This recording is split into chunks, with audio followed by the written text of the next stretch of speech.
Know what it is. Alright. Yo, you tuning into the Notion Podcast. I'm your host, Dizzy D.Spill, with my co-host in the building. Still currently Farmer Poe. Farmer Poe. I think we just gonna coin that and that's just gonna be what it is. I know, man. but you know, it's different. It's like gonna be what it is. It's bro. like action figures. Like you got different types. I don't even think kids understand. They don't know. They don't understand the magnitude of how important it was to have different special editions, man. So sure. Man. Good nod to the 90s, brother. I'm here. How you living, man? I'm good. Good? Yeah, for sure. That's what's up, man. I told you I'm signing up for school. Yeah. I think last episode we did together, I think you was talking about you was going to go back and get it cracking and stuff like that. So you get my high school diploma. So you signed up. Yeah, that's what's up, man. Because the GED, that one is just a little. That's one of the reasons why we haven't been recording on Sundays is because he just enrolled in a Sunday school. You know what I'm saying? He trying to get my life right. Yeah, he trying to get his bachelor's in Bible. So you know what I'm saying? The shout out to Poe. You know what I mean? For sure. You got the financial aid and stuff like that? Yeah. I know I know the offering plate was thick. I be doing night school. Yeah, you know what I'm saying? So right, because the devil is a lie. Right. Got that. Right on. Well, you know, we got some conversations to cover, brother. You know what I'm saying? Before we dive into it, What's up, man? What happened? Anything new with you, brother? What's new? I mean, the only thing I could say new with me is like I'm probably 90, but you knew this the last time we linked up, but I guess the listeners didn't know. I'm probably about like 95% done knocking out this dual project I plan on dropping. Okay. It just looks like it's gonna be 26. I'd hate to drop it at the end of the year. 26 songs? No, 2026. Oh, yeah. You've been working. You're dropping Chris Brown albums. the Leon Thomas albums, bro. Been working on this my whole life. 26 chapters. Yeah, man. All 26 chapters. You know what I'm saying? For sure. Yeah, 26 songs, 5 minutes a piece is crazy work. 5 minutes songs. That's a Michael Jackson album. Yeah, I might not finish that one. Yeah, man, that'd be crazy work, brother. But yeah, but yeah, as far as anything new with me, that's pretty much what it is. Just getting back into the music thing, and it's perfect timing because of what I told you earlier. You know what I'm saying? So they'll be seeing visuals, obviously, with that as well. You know, the haters are still hating, which means we doing our job. But yeah, that's the only thing new with me so far, man. For sure. Straight up, man. I know you got to tell me about Charles. You know what I'm saying? So we'll talk about Charles. Shout out to you, Charles. Charles, shout out to you, Charles. Off air, but shout out to Charles, man. Your man, geography. Yeah. So the other night I'm on the phone with him. We talking about I don't know what the hell we was having a conversation about. Yeah. And somehow he said something about his middle name. And he said, at first he said DeQuavion, and I started crying. I was laughing. He was like, "Oh, you think that's funny?" He was like, "I was just playing, bro. That's not my name." I was like, "Okay." He was like, "Nah, my middle name really is Charles." I said, "What?" I said, "They spent all that damn time on your first name." He's been like, just get that nigga a regular ass name. We ain't got no time for that shit. So his middle name really is. I mean, did he show you documentation? I ain't seen it yet, man. But I'm pulling up. Mind you, family, they love me. Moms, auntie, grandma, they love me. So much so that he revealed my middle name. So the family has been knowing me by my middle name since I met them. Right? So I'm pulling up. So y'all just choosing violence. I'm pulling up. I'm asking about the Charles. I got to find out because I told you when my pops first met him, he was like, "What's your name?" He says, "Sergey." I said, "Nigga, that's a made up ass name. You're stupid ass name." Yo, daddy is off the chain, bro. Yeah, my pops. Yo, daddy is off the chain, man. Stupid ass name. Now you spent all that time on creating that first name, and then it was just like, so you just doing Charles. Confirmation that's really we're gonna confirm the middle name. Now files are being kept. Well, I'm gonna just say this: once confirmation comes through, brother, you will never hear your first name. Never again. Ever again, brother. Mind you, you don't hear your first name now. Yeah, you'll never hear that again. Even when people be like, hey, what's his name? Oh, Charles? That's Charlie. No, you gotta say old Charles, like he been around for 40 years and all the kids know him. Oh, Charles over there? Yeah, man, he could fix anything. That's my man Charlie right there. Hey Charlie, hey Round Nine. Hey Round Nine. Yo, yeah, that's out of pocket, Hey, man. Round That's out of pocket, dog. Out of pocket. But yeah, man. Yeah, shout out to Charlie. Yeah. Shout out to you, Charlie, man. But yeah, we got to get into this, bro. I think a lot of these conversations are relevant, and I'm gonna be honest. I just had the confidence and the belief that you have an abundance of knowledge with these particular topics, mainly because you've lived it and you've either seen it. And so I was like, yo, we got to talk. And it's just been a lot of things that's been going around lately, bro, as far as in the state of affairs. I mean, there's an argument for every topic, and but it's always missing context and substance. You know what I mean? And so I just wanted to ask you, and I'll obviously share my take. Are black men really, really insecure about a woman's success? And I know that the success comes from the type of job and the type of way they can provide for themselves. But I know that could be a man thing depending on the demographic, you know, and race. But specifically black men, do you really believe that that's a real thing, that us as black men generally are insecure about a sister's success and her money? That's what I was going to say. You already said what I kind of was going to respond to. I don't think it's really based on black men, black whoever, like culturally or ethnicity. Men, period. I feel like a man who may not be secure in himself, may not be successful in his own right, or exhibits a lot of characteristics of being jealous and envious of not just a woman's success, but another person's success.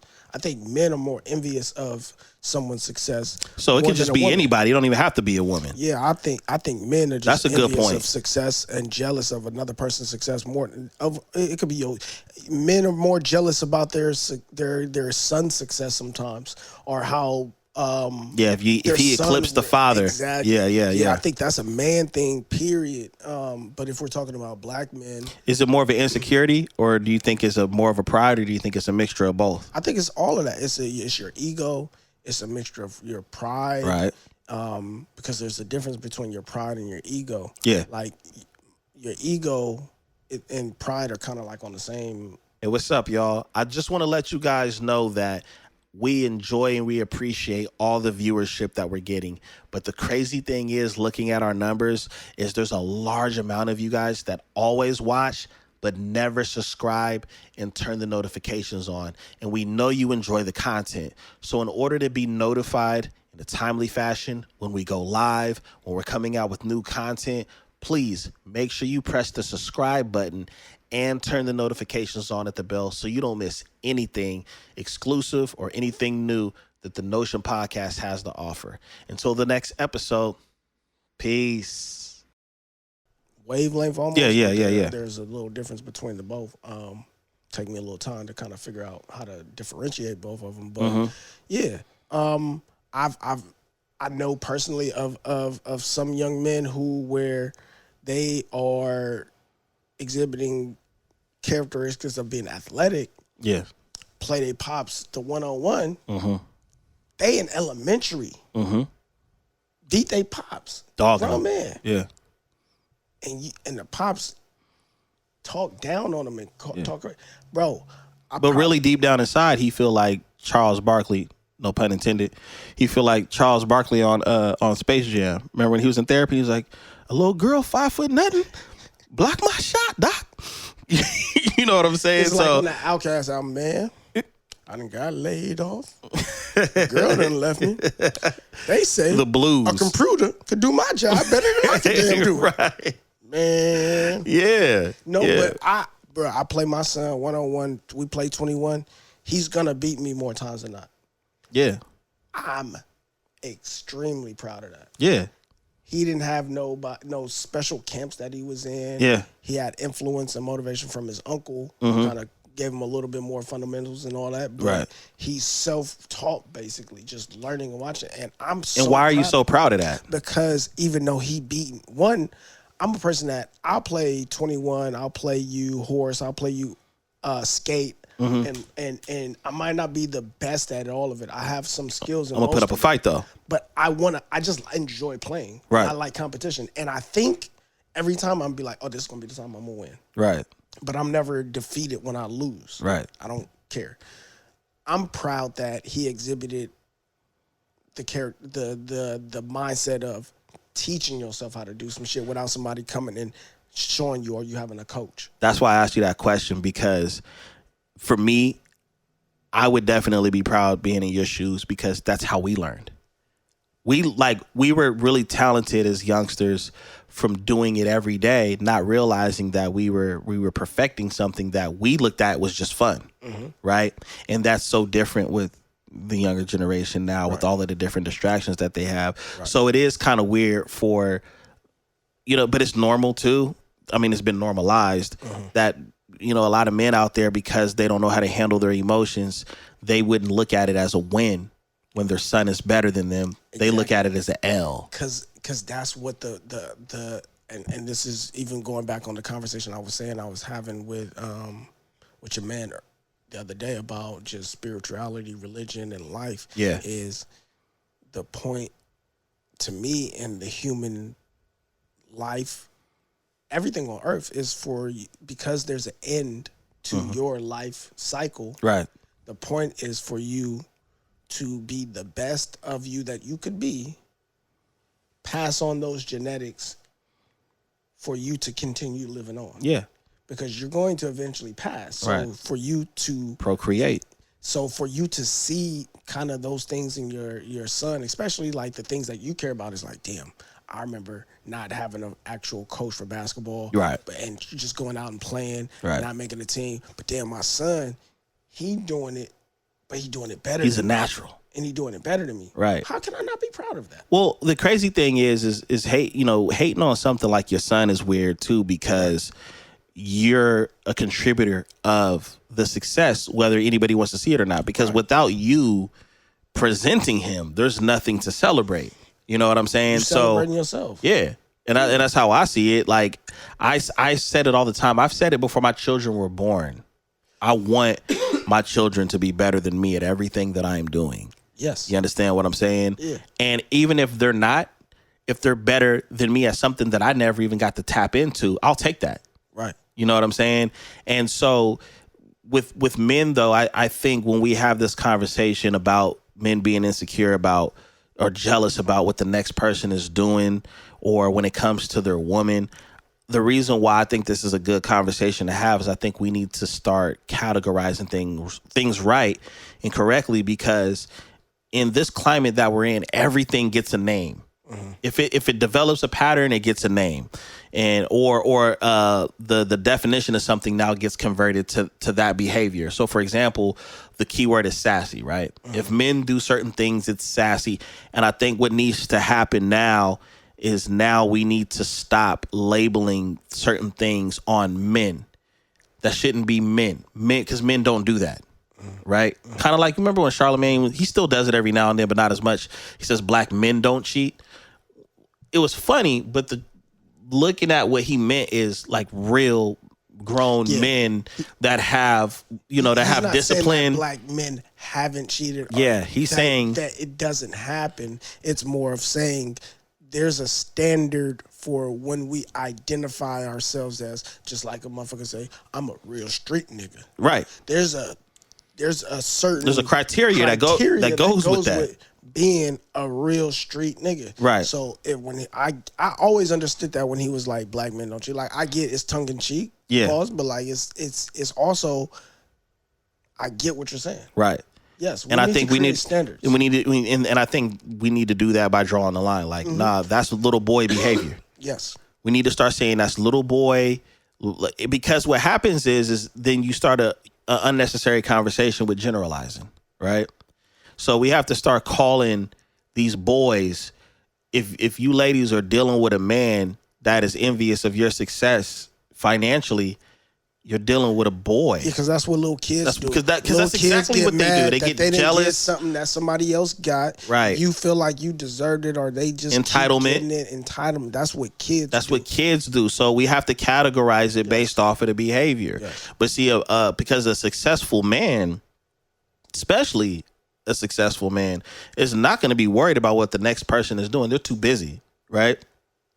Or if anything, they're going to realize, man, how could we grow this? How do I do what the fuck they did? How did they figure it out? I'm going to learn from it. So, like, it's like a motherfucker going to a gym. I'm skinny, right? I'm going to go into the gym and I see the person.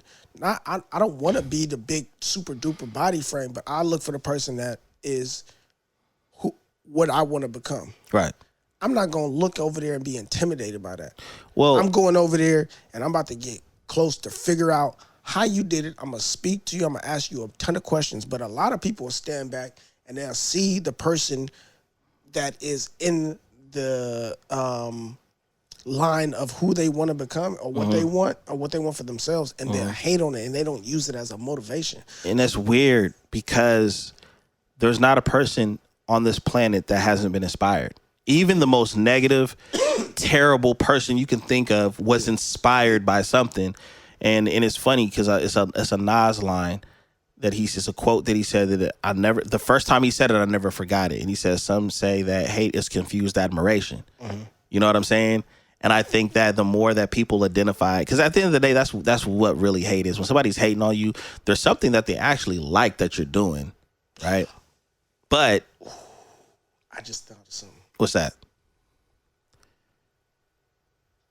Well, don't make the people wait. Because the thought just came to me, right? So we had the topic that we really talking about right now is our men and our black men. Pose the question again. Is it a real thing? Like are black men truly intimidated and envious of a sister's success? Boom. Because that's a real prevalent conversation in our community. We build on that for a while. Yeah. We know that happens. Yeah. Now let's flip that. Yeah. Are our women, and specifically black women, are they inspiring? Are they motivating? Or are they more critical of their men? Because when that happens, when he's not motivated, inspired, or it ain't always because that's who he is. He's just a jealous person. Jealousy could be created by how you treat me. Your success, just because you're successful, doesn't mean that I'm envious because you're successful. Sometimes I could become envious because how you treat me based on your success. Well, we see it all the time. There's thousands of examples of that. And the funny thing is what you just did is exactly what I would hope would happen with this conversation. It's two sides to all the stories, right?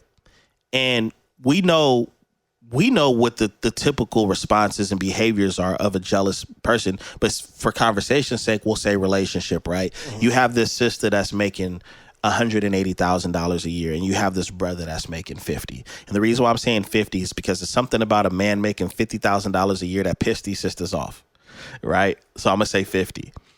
Why do you bring that number up a lot? Because that's the average number. So this is what I'll say.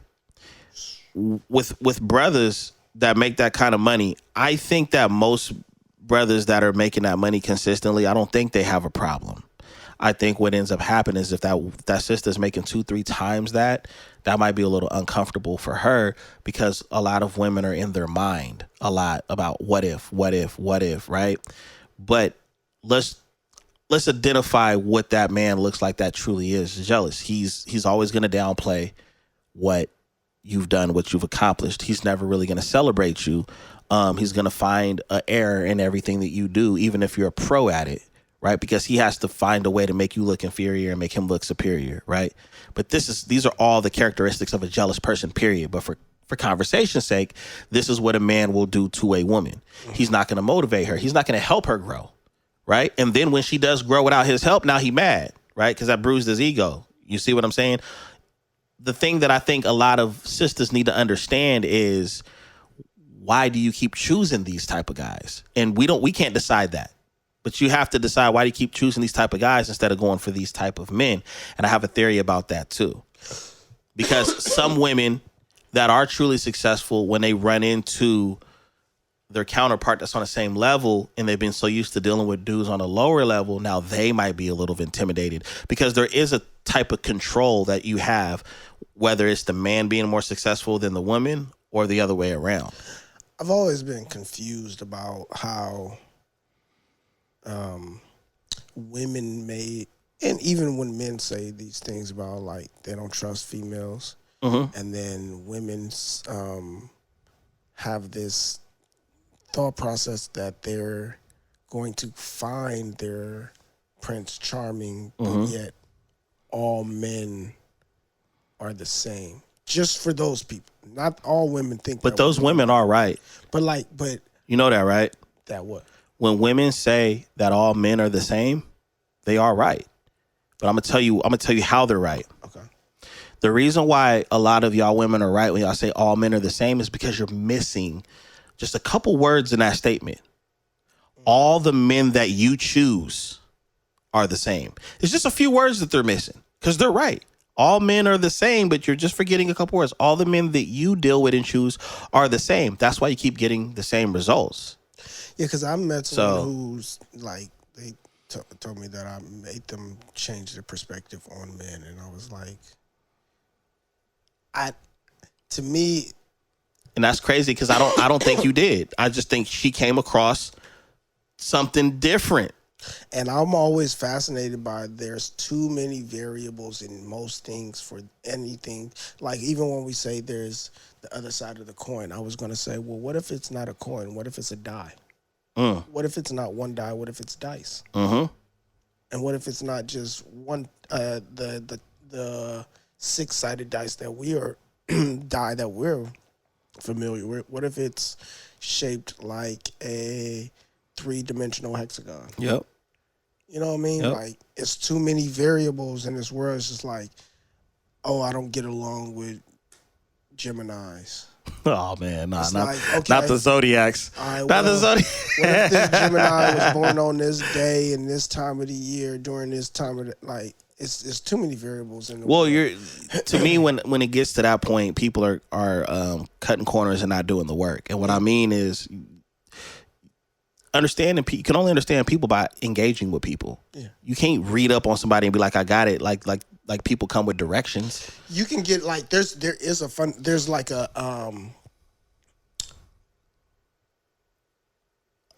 set of like, okay, that's gonna normally be there. Yeah, for sure. You're normally gonna find that there. Right. When it comes to men and women. Right. Certain we might not find it there. Yeah. Why not? But hopefully it's there. All right. Right. Now, there's going to be behaviors, characteristics that each of those are going to kind of exhibit. You can go with that for a framework. Right. But like, if you think that every person of that type is the same as. Yeah. Nah. And I wanted to speak to a question as why you said that number was always a number.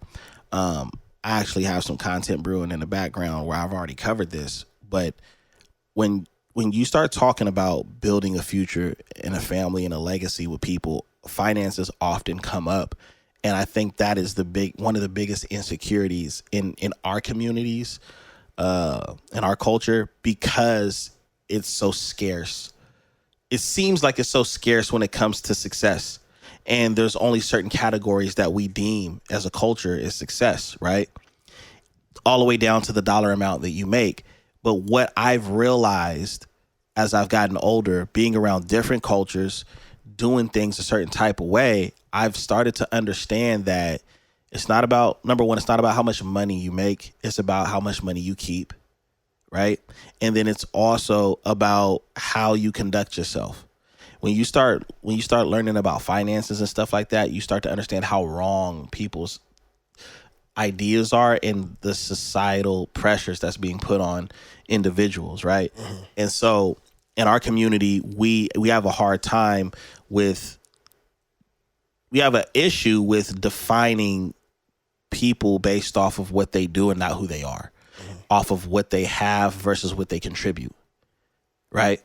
So we'll value a Beyonce, or we'll value prime Dr. Umar before he started having before he started having the type of reputation he's had, right? We'll value these black figures that are polarizing, but we will never ever value the teacher, the after school teacher. Those kids will value the after school teacher more than the adults that are sending those kids to that person, or that principal that ain't taking no stuff about when it comes to their students. We've been conditioned that way because of the scarcity of money and success, and we've used all of those things to compare to our counterparts, not knowing that our counterparts are living so comfortable that they could care less about a celebrity. They could care less about somebody's popularity. All they care about is, do I have my home, my truck, my property, all of my ownership? They're good, you know what I'm saying? But over here, we feel like we always got something to prove. That's our biggest issues. We always got something to prove, which leads to these conversations of who's more insecure, who makes more, who makes less, who's better than who. I mean, we make everything competition, which for the most part is fun, right? Just for conversation's sake. But I think that's the root cause of a lot of these conversations of, well, you just insecure because of my job or this, that, and the other. Because I've never seen you ever seen a crackhead couple before? You ever seen that? Have I? Right? Mm-hmm. Do they seem like they beefing? They beef over real. They beef over. They beef over. Bitch, you left the shopping cart over there, bitch. I told you the motherfuckers be taking shit about our shopping cart. Hey, don't leave that shit over there no more. That's a valid argument. Scarcity. But you ain't never heard no homeless person be like, well, you be dirtier than me every day. We both dirty. Nah, bitch, you smoked the last of that fucking 100. I told your ass, don't smoke the last of that fucking Newport. See what I'm saying? Because they in the same boat. You know what I'm saying? And I use that crazy example as like, we just trying to survive every day. You know what I'm saying? So I do think there's two different types of nuances to it. I do think that there are brothers that get insecure when a woman is successful because he don't know how to get there, right? But then I do think that there's some successful sisters that have finally reached a position of power when they've always felt powerless, and now it's time for me to exercise my power. Let me show everybody, because I remember when I was down and I was under somebody else's control. Because the way it's supposed to look, whether it's a man or it's a woman that's more successful than their counterpart, your job as the successful person is to bring everybody up with you, not to baby everybody, but to if I'm the standard, I'm gonna help you get here, right? So I'm gonna help you fill out this application. I'm gonna tell you I'm gonna show you how you talk to this person with this. This is how you do that. Instead of, you're not motivated. You can't be like, you cannot critique without giving some kind of roadmap on how to get there. And a lot of people do that. They critique before they teach. I got like a 4-part response to that, and I'm gonna try to go in order of least amount of words first. Okay. I agree with what you said. Mm-hmm. I think that it would be good for men and women to kind of be more intentional about knowing who we are as men and women. And I think a lot like of character, that, but like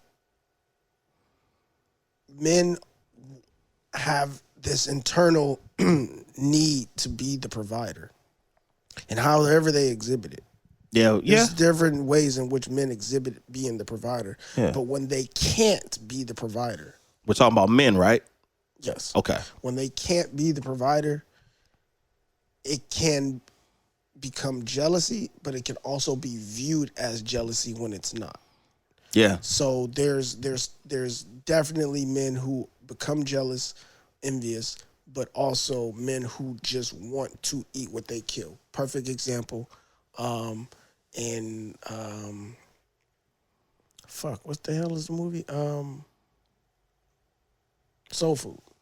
Okay. Bird went and got the job for Makai. Yeah. He tripped Went to the out on her. ex. He didn't.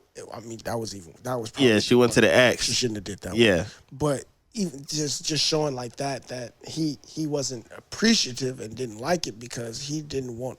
First of all, you going to the ex, but also you trying to come in like. And the ex is the one that told him that's how he got the job.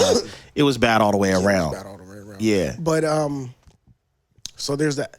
But also, if women were able to identify that in their man, knowing that he wants to be the provider and needs to be, whether he knows what this feeling is coming from or not, there's just things that are inherent in men and women.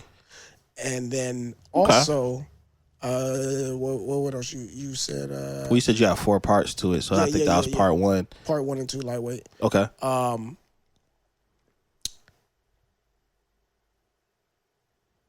What was the topic that you were talking about? You were saying As far I landed my plane at the whole nuance of how you express that. So if it's a really successful woman that wants to see more success from her man, is she bitching about it, or is she getting involved? Because a lot of times a successful person, man or a woman, they will chastise you, but they're not giving you the tools and the how-to. Yeah, so I think that happens a lot from maybe women more than men, because men don't necessarily care often about the success of the woman unless she's somehow the breadwinner. And it's not because you have more money, it's because now you are the provider or head of household, and internally the man feels like he should, whether he knows why or not and knows how to do it or not.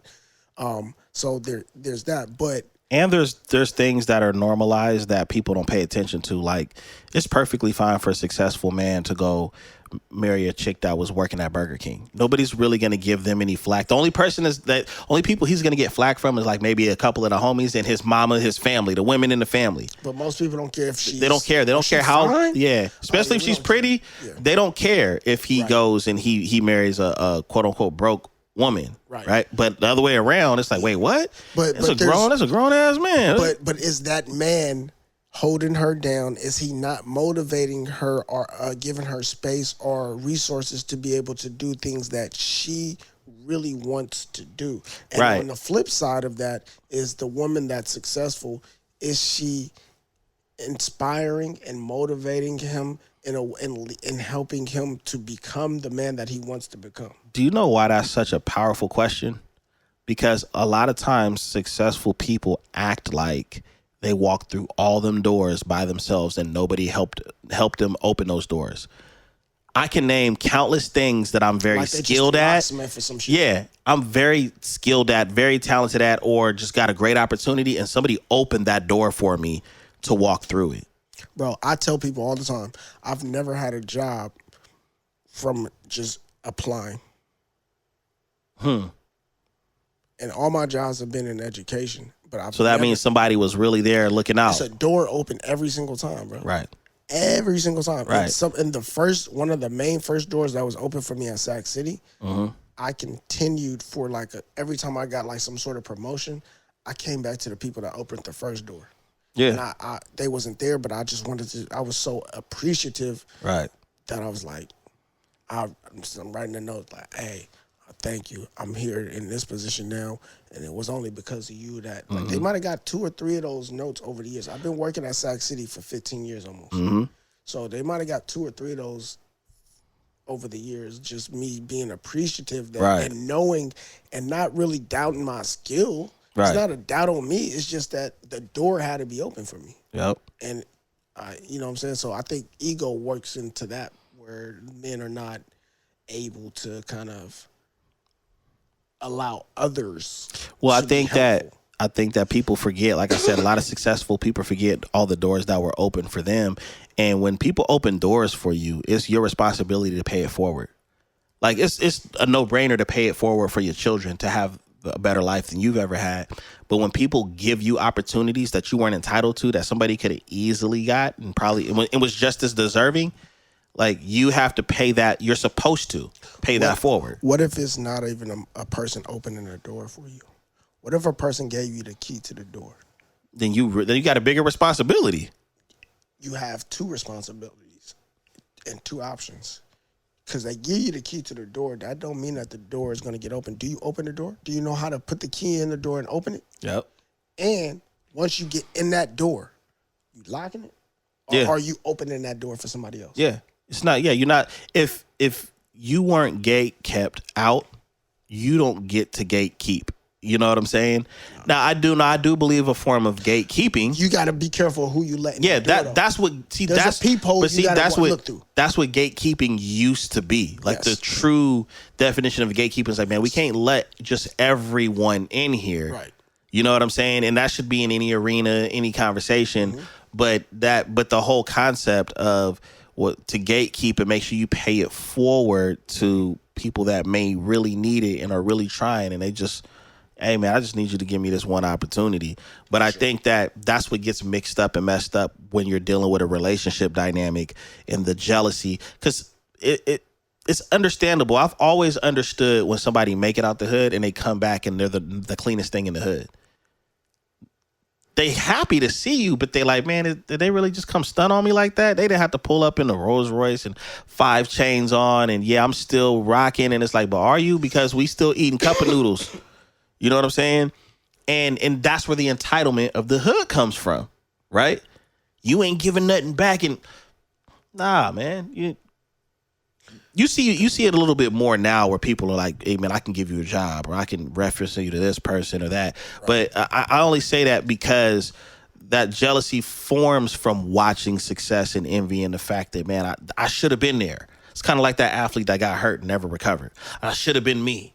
You know, whatever the case is. So I do think that when you're talking about the dynamics of a relationship, if the jealousy has something to do with that person's insecurity, that's one thing. But if that person that is on the other side of that jealousy, if they're not motivating, if they're not encouraging, and they're not saying, here, let me take you by the hand because I love you and I care for you, then they're almost antagonizing.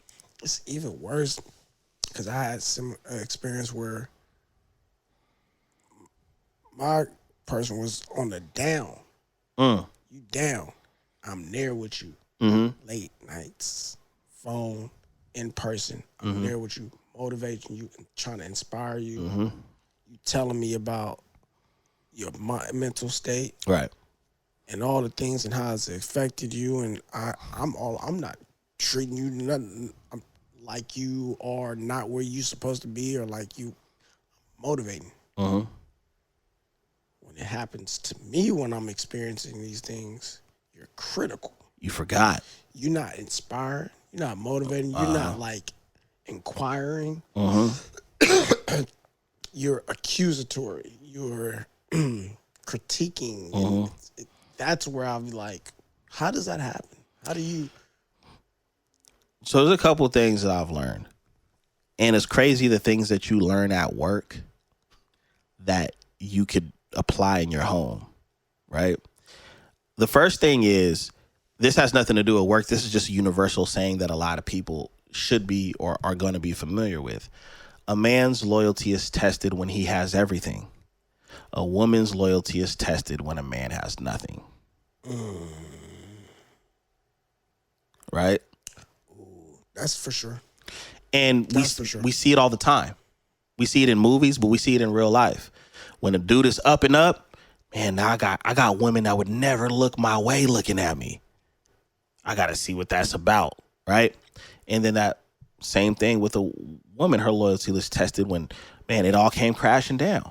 They towing away the Porsche. The house is in foreclosure. We got to stay at mama's house for a few months to get back on our feet. The economy happened, or my money fell through, or all my stocks zeroed out. And now we get to see how patient she's going to be, because those same things that he was doing when he was rich, she's doing as a broke man now. And her tolerance level has changed because the environment has changed. The man never changed. You know what I'm saying? So I was told I changed. Well, yeah. Yeah, of course. It was no acknowledgement of what I was experiencing. It was, oh, you changed. Yeah, of course you changed, because let me tell you how you've changed. Number one, your circumstances have changed. So we already established that. That's the visual. But because your circumstances have changed, now your mental has been affected, which will, I won't even say changed, shift. Because in order to truly change, that means that you're different than who I am. You're never probably going to be that person ever again. Because a shift means you could revert back, and you know what I'm saying? But when somebody truly has changed, that means like, I ain't had a drink of alcohol in 20 years. I haven't, done this in 30 years. That's change. You see what I'm saying? Same person when my circumstances changed. And you know what's crazy about that? You are different than before. Oh, for real? What? But you know what's weird about that, bro? You know what I don't like about those conversations? I'm starting to dislike when people get props for stoicism. And the reason why is because stoicism is so hard to master. Okay?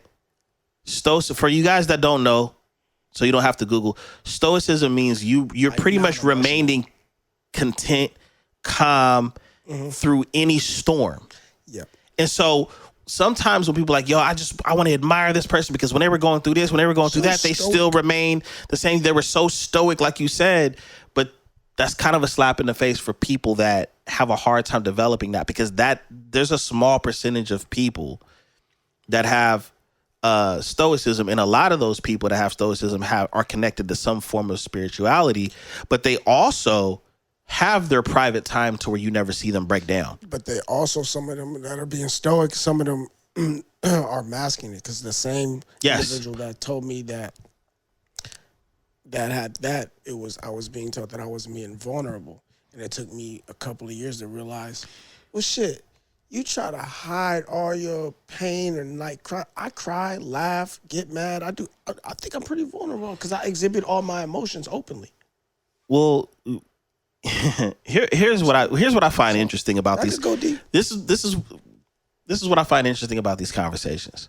We're not even gonna get to the other two, so we're just gonna stay here. Listen, when we talk about relationships, and we talking about, especially from a man's perspective, and a woman has a tendency to be like, well, you are different, and this, that, and the other. It's crazy that they're saying all of the clues, but haven't solved the problem. That'd be crazy. It'd be like, you got all the clues, but you ain't solved it. So you're like, you've been acting different lately. Or here's the funny one, and this be in movies. Ever since ... happened, you've been different. Oh, word? Word? Ever since your dad passed away, you've been kind of like on edge. Oh, for real? Word? So let me get this straight. Something that's never happened to me before. But you always walk around mad. Yeah. Be like, oh my God. Yeah. When my dad passed away in 9th grade, I got all Fs my freshman year. I had to go to summer school. I don't know how I graduated. Well, I do know how I graduated on time. All Fs. I think I had like a C- in PE, right? And what people don't understand is when certain trauma happens in your life, what a lot of times what people like to do, especially if they're in it with you. Remember that whole a man's loyalty is tested and a woman's loyalty is tested? Yeah. A lot of times what people do in a relationship that's really unfortunate is when something happens to one person, they click the clock, right? Mm-hmm. All right, I'm gonna switch the hourglass over, and when this sand comes down, you got a time period. We need to figure out how we can get you this, that, and the third. And the thing is that in our culture, because we champion strength, and I think it's interesting that as much as we champion strength, there's so many people that are being accused of not being vulnerable. Well, a part of being strong in our culture is rejecting vulnerability. So now that you're dealing with a 100% alpha, you don't really understand. You're not compassionate. You don't show any empathy. You're not sympathetic about certain things. Well, you want a pit bull or do you want a golden retriever? And it doesn't mean that you can't meet somebody in the middle. It's just that the conversations that are being had, whether it's just an open conversation online or even a conversation in your house, you're not really considering all the nuances to it. So what's crazy is you've been knowing me for... My niece asked me today. 20. My niece asked me today. She said, "How long?" She said, "How long have you known your friend Poe? How long have you known him?" I said, since 7th grade. So she was like, "Since middle school?" I said, 12 years old. Yeah, since like 12. So like 26 years. Yes. Okay.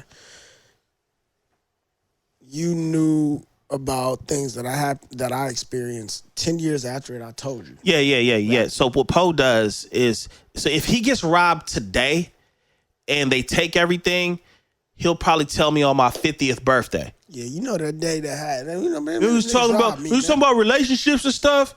Man, I had a terrible relationship with the grocery store. Man, they got me for everything, man. Yeah, but I still keep going to the grocery store. It felt like a divorce, man, and I kept going back to it because it's my favorite grocery store. Yeah, that's you. But I won't exhibit any, like, you won't necessarily be able to tell that something happened to me. Nah. Right? So you watch too much Batman. Yeah. The same individual that was telling me I wasn't vulnerable was also like, whenever I would get like some sort of like injury, bro, I broke a glass one time.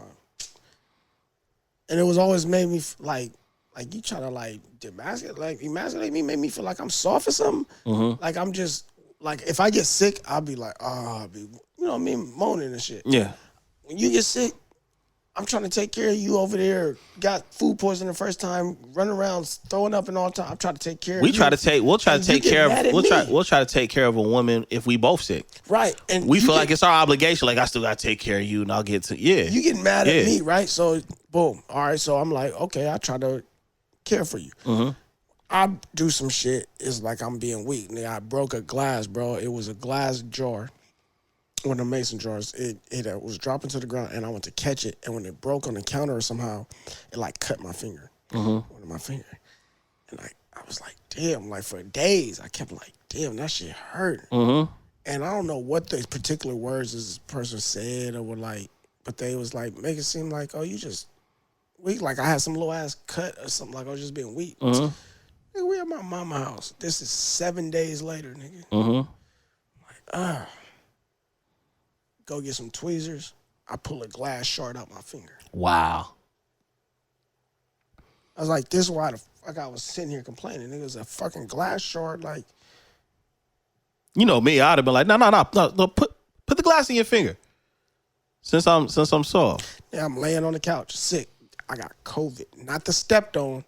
I got the pure. Yeah. I got blue magic. I remember we got the text. Blue magic. COVID. I remember we got the text. We had just started filming. We got the text. And I'm laying on my couch. This nigga talking to me like I'm just being weak. I'm like, I got blue magic COVID. I dropped some shit on my foot. Did you know that you had it at that time? Yeah, I said I got COVID. Oh, so you had the results, and it was still. This is at the height of it when people were like nigga, dropping. This is 2021, nigga. Yeah, people were dropping. Nigga, I all kind of shit. I done dropped some shit on my foot, bro. The bench fell on my foot. I had to take my whole toenail died and came off on the big toe. I don't know why I have friends that be losing toenails, man. You about the third homie. You like the third homie that done lost a toenail, bro. I don't know what are y'all doing, man. No, look. Any trauma you get on your toenail, like major trauma, the whole toenail's gonna come off. It's gonna come off. Yeah, it don't matter like what you did. You could have did something kind of minor. It's going to come off. Yep. The whole thing's gonna die. The whole joint. Yeah. So that's what happens. But shit like that would happen and be like, you talking to me like I'm just weak or some shit, nigga. Well, see, I think it goes back to what we were saying about the dynamic, because I do believe that this is a issue we have in our culture is. There's certain sisters, because I don't think all the sisters rock like this, but it's a lot of sisters that want you to be, they want you to be Denzel off Training Day, right? But then they want you to be the non-threatening Chris Brown. They want you to be that nigga from General Hospital. What's cousin name? What's the light-skinned nigga with the dreads or the lights? You know. I know who you're talking about. Yeah, they want you to be all of these different things. Sometimes Tupac, but sometimes the poetic Tupac, not the gangster Tupac. And it's like, that's not... you guys got to stop looking at what you see on TV or on Instagram, because we are just people, and men do the same thing. You know what I'm saying? There's a couple guys, there's a couple of the homies, they want to marry an IG model. Not gonna happen. Not gonna happen. And you know what? And for the ones that do, they end up regretting it, because they only looked at like, oh, man, she bad, and then they realize that's all she is. She can't cook. She don't clean up after herself. She has no ambition. She says a lot of dumb things. She wondering why the TV don't work. You got to ask her shit like, well, did you plug it up? You see what I'm saying? So you got to get this idea out of your head that there is a perfect individual, and you also have to accept the fact that you are an imperfect individual at the same time. That leads to a good conversation that I kind of had with a coworker, but I didn't want to go in deeper with the conversation because I knew it was going to turn into a debate, and I didn't feel like having it at the time. Right. But for those who wait to find their mate to have a perfect baby with, I think that all of those people are lying. I think that they are delusional. Maybe not delusional or lying. For me, is more of that's not the that's there's you ain't even gonna call me out and tell me to explain why I felt that way? No, I'm gonna let you. I'm keep flying. Keep flying, Captain. Yeah, because we both keep flying, Captain. We right here. I feel what you remember. I said that they're lying and they're delusional. Go ahead. I like delusional better now. They're lying and they're delusional. I like delusional better now. Go ahead. Okay. What you're saying. So the reason why they are lying is because when I hear people talk about their waiting, because I don't really hear a whole lot of dudes or brothers saying I'm waiting. You know what I mean? But for a lot of the women that say that they're waiting on this and they're waiting on that, they're not truly waiting, because they're getting their issue while they're waiting. They have a dude that they don't take serious that they're still messing with, Dr. Bryant. They're still having conversations with certain guys that they know it probably ain't gonna go nowhere, but that feeling of loneliness creeps up every now and then around this time of the year. A lot of loneliness happens, right? It gets cold, ain't no warm body on the other side of the bed. So that's the part where it's like, if you were truly waiting, then that means you're cutting off all connections because you're focusing on the one connection. But sometimes you get distracted with multiple connections that you don't know which ones that could be the right one are in front of you because of the distractions. Okay, so I get where you're going now. My conversation is more in line with the men who are waiting to have babies because they think they're going to find the perfect baby. Oh, so this is a man thing? Yes. Oh, this is even worse then. Yeah, that's why I wasn't falling in line with the line. See, with women, this is common and it's bad, but for dudes, it's even worse because, okay, with guys, there's pros and cons, right? If you're an older guy and you're dealing with a woman that women have biological time clocks, they can't control that. That's not their fault. And your whole thing is, well, I want somebody that's close to my age on this type of time, ain't got kids, just like I ain't got kids. And first of all, most people around our age in our generation that was born the year we were born got kids, right? So that's the delusional part. You see what I'm saying? But the stupid part about it is you could find that woman. But guess what? When you start pushing 40 and up, that's called a geriatric pregnancy. There's a lot more complications. There's a lot more higher probabilities of certain issues that could go on during the pregnancy or the child. So then you say, you know what? Well, I'm gonna just give me a young tenderoni. Well, you can get you a young chick, but guess what? They're not going to a lot of times relate to you because you're from different eras. They still haven't gotten certain things out of their system, and they were raised differently than you. A lot of the younger people are raised off of the internet, right? They're raised off of social media. They're raised off of they're raised off of social media. They're raised off of couples goals and things like that. They go to protest and all type of shit. Yeah, like that. you can't escape. You can't escape conflict. When it comes to being trying to find your person, you cannot escape. You can't escape conflict and challenges. And I think that people need to be more realistic about that. especially dudes. Dudes, I feel like any dude that moves like that is worse than probably all the women that roll like that, because that's a constant thought process in a woman's mind of the best that they want. You know what I'm saying? The best outcome that they want. But dudes, we ain't got no business doing all of that. We really don't. So my take on that, you know, I don't know who, obviously I don't know who your coworker is, but that's very unrealistic. As a matter of fact, you know, not really trying to speak so much on my own experience, but the position I'm in now, I can say I'm more at fault at experiencing this part of life later than anything else. No. Before you even get into that and say that, I don't think so. So you differentiate from other people that I'm talking about, because when I speak, I always bring you up as well as in the conversations of when I'm talking about those who are waiting. Yours is a little different. You might have been in the same age bracket of the people that we're talking about.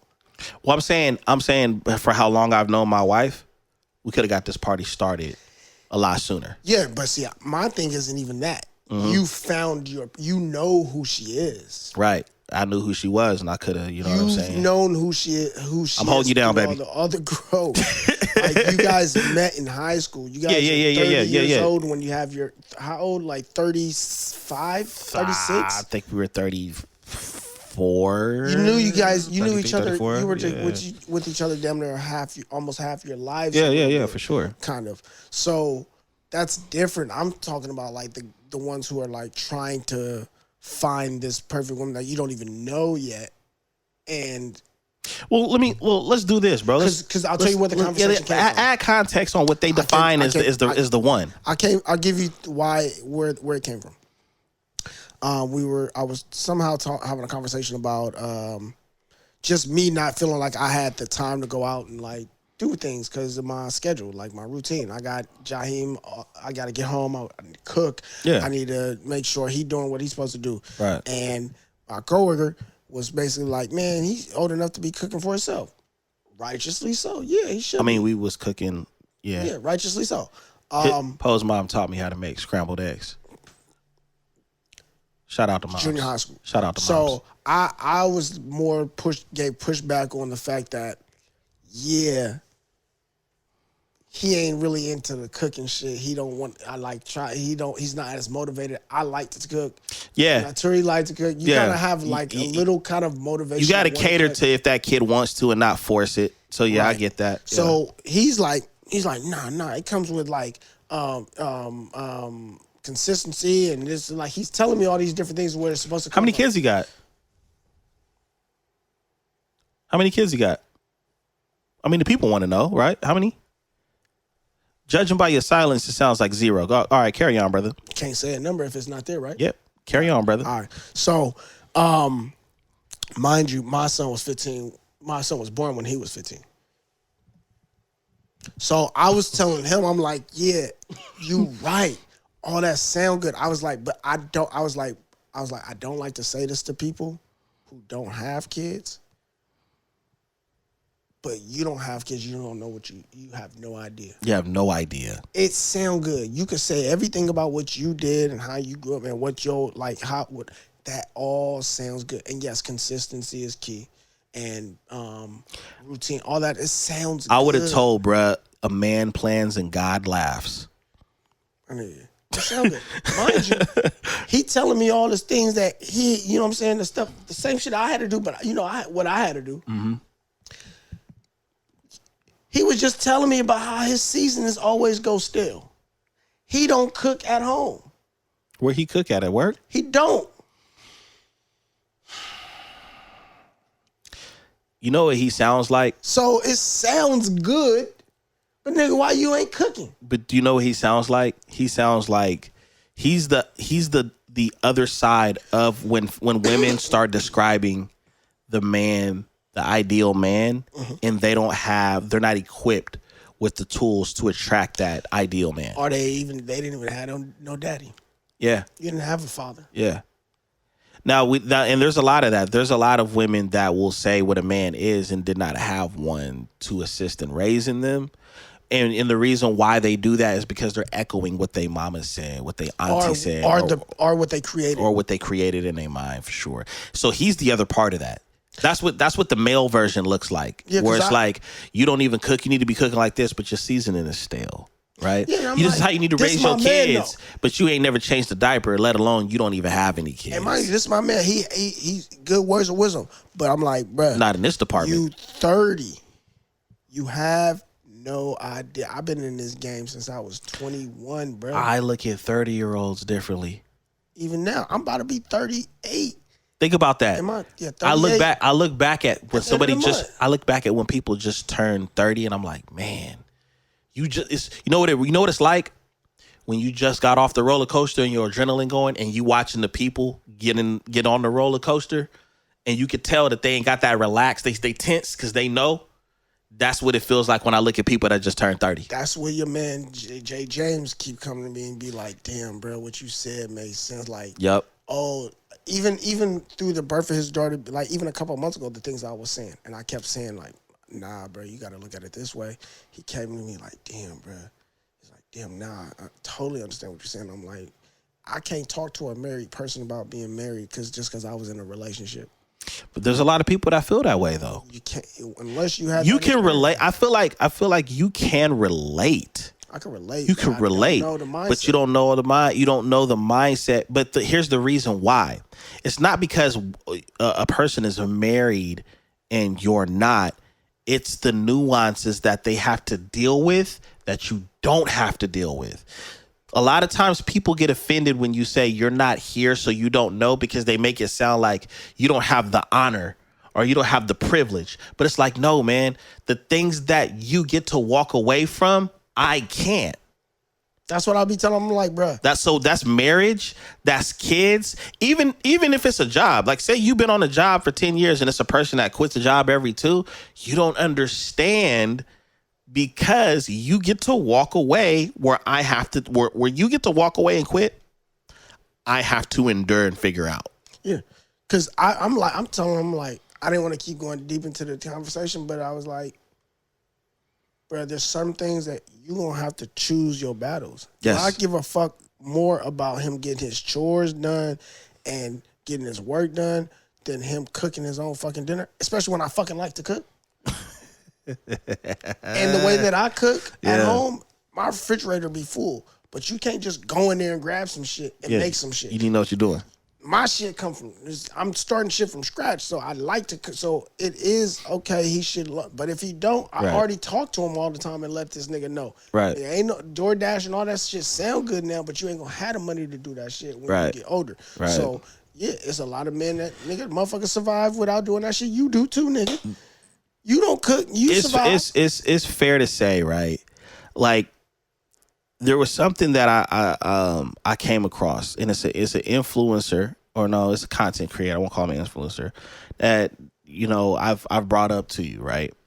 And there's things I agree with, but there's a lot of things I disagree with, because he basically goes in on the black community. He renounces the black community, or denounces the black community. But there was something that people brought up. AD?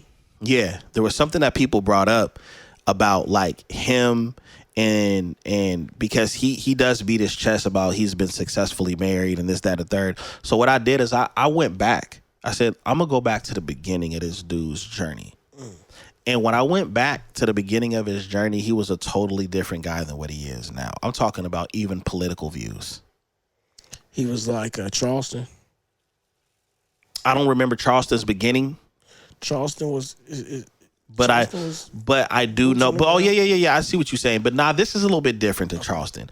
But the thing that I thought about was, when I went back and I looked at, like, his journey, I realized that he ran into some potholes and speed bumps. Right? He's been robbed before and all of this other stuff. So he's been affected by this community that he talks about, but he doesn't understand that that's a sector, not the entire. Right?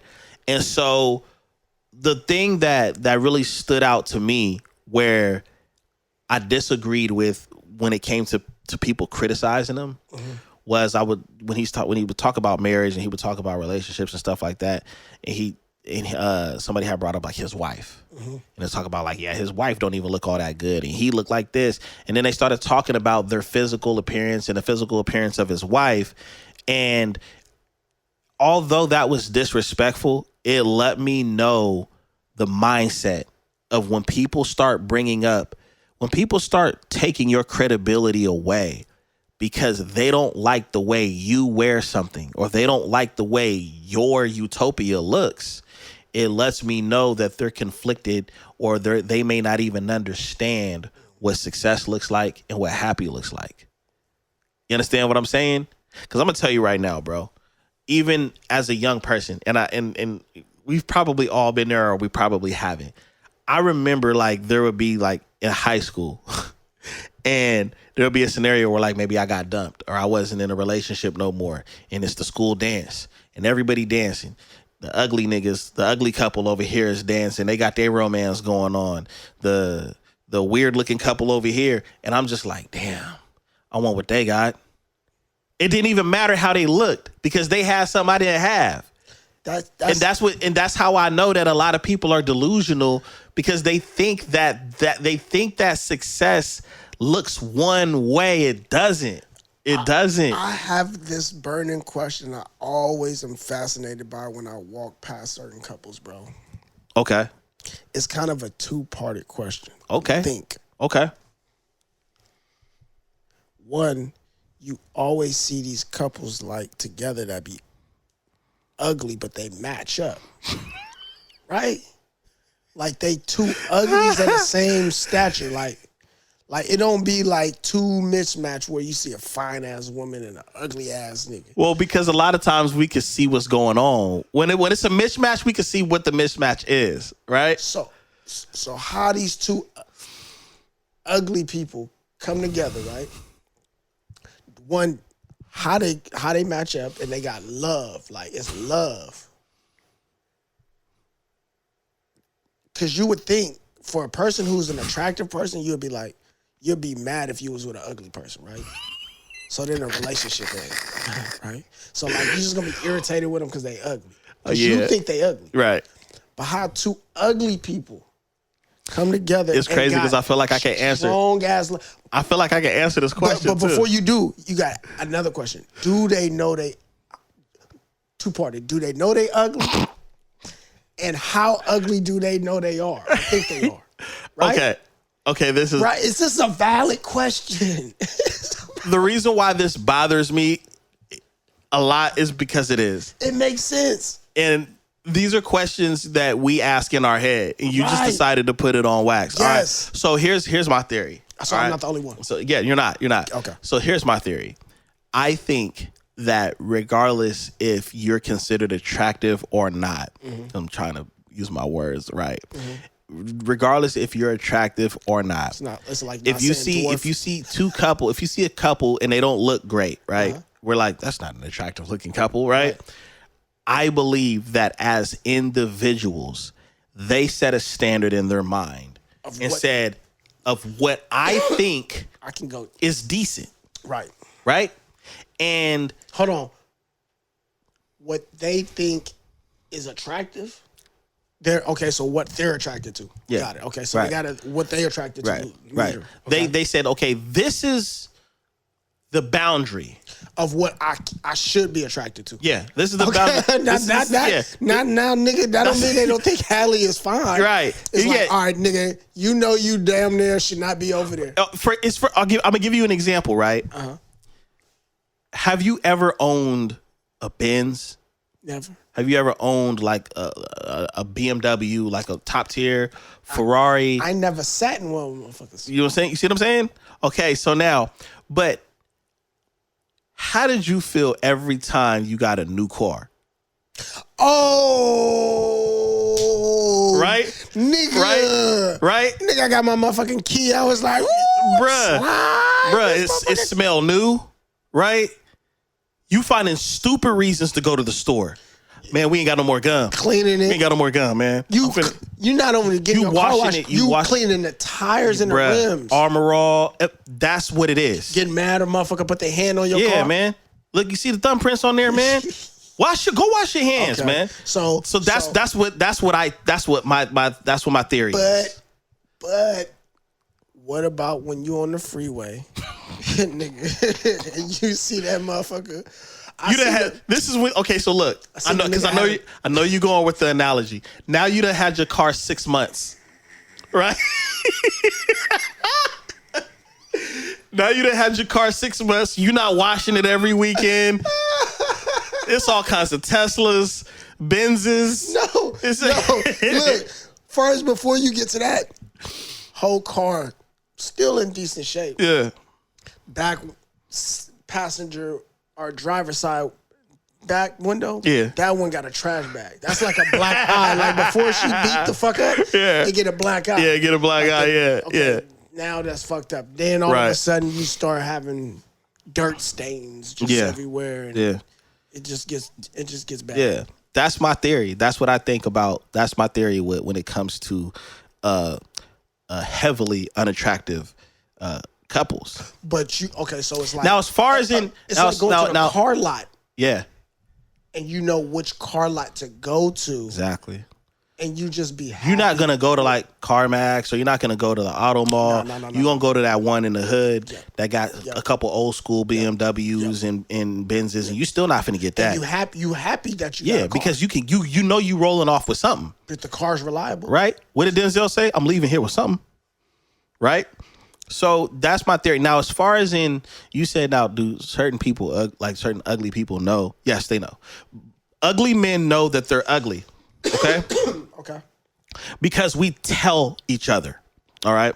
Since we were little kids, we tell the homie, nigga, you hella ugly, bruh. You hella ugly, bruh.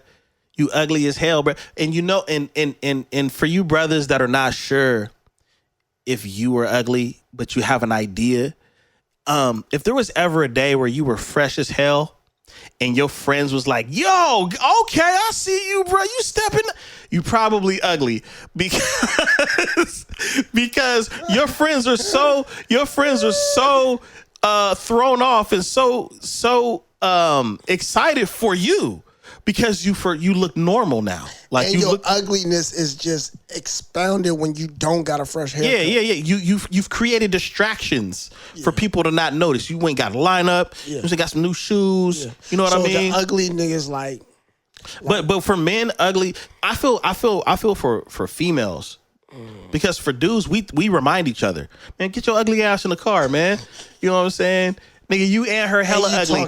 You and her hella ugly, and she not even gonna give you any play, bruh. And you talk shit to the ugly. Yeah, we talk shit to and they build this thick callous skin being with the homies to where it don't affect them. So when they go get rejected by girls, it's nothing. My friends done said way worse. But for females, them fire in the hole. You know what I'm saying? It's different for them because their friends lie to them. Oh, you look good, girl. Oh, man, forget him. He don't even know. And And the minute she leave, he be like, now you know she shouldn't have wore the whoop-de-whoop.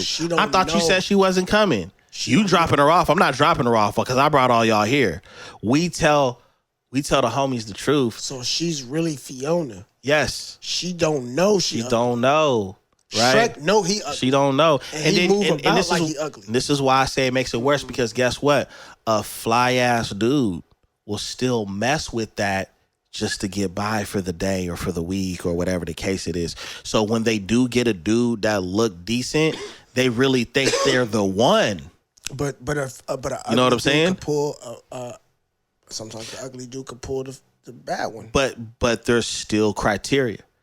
If he don't have money, he gotta have something and height, you have to be funny as hell and connected as hell. Oh, I think you have to be funny. If you an ugly dude pulling decent or baddies, you got to be funny as hell and well connected to where she could benefit off of it.